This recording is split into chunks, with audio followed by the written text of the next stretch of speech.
بعد تمام گفتن این مطالب برسیم به میکسرها. میکسرها یکی از مهمترین قطعاتی هستن، همه قطعات مهمن ها، که وظیفه پایین آوردن و بالا بردن فرکانس رو دارن. یک نمونه میکسر خارجیه که اینو میبینید آماده، مال شرکت ناردای امریکا. بریم برای نمونه‌های خودمون.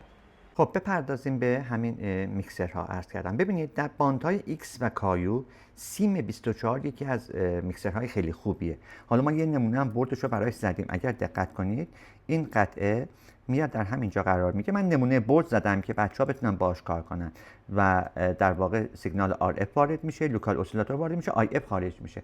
خروج IF میاد که برای یک در واقع ما فیلتری میخوایم برای پایین گذر که ما سیگنال کست شده رو بتونیم دریافت کنیم. فیلتر هم اینجا قرار میگیره از آنجایی که نیاز به تقویت کنه و یه تراکننده ساده MMIC هم اینجا قرار میگیره که از طریق یه سلف بایاس میشه. این یک نمونه میکسر در فرکانس های بالا.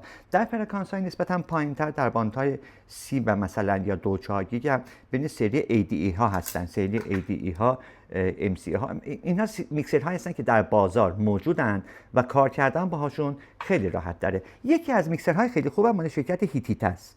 ببینید HMC مثلا میبینید 220 میکسریه که فوق العاده است. ما حالا در یکی از بردهامون استفاده کردیم و سیگنال در واقع سیگنال RF از اینجا وارد میشه، لوکال اسیلاتور از اینجا وارد میشه و سیگنال خروجی IF در این قسمت قرار داره. البته این هم برای باند X ها. من نمونه‌های مختلفی براتون گذاشتم. یا مثلا میکسرهایی که در روی PCB ساخته میشه، یعنی میکسرهایی که به صورت گسسته از طریق دیودهای میکسر ساخته میشن، اینها هستن در فرکانس‌های بالاتر. میکسرها دنیای خب متفاوت و زیادی دارن. یا یه سری مثلا این مینی سرکیت رو براتون بذارم، سری‌های SRA.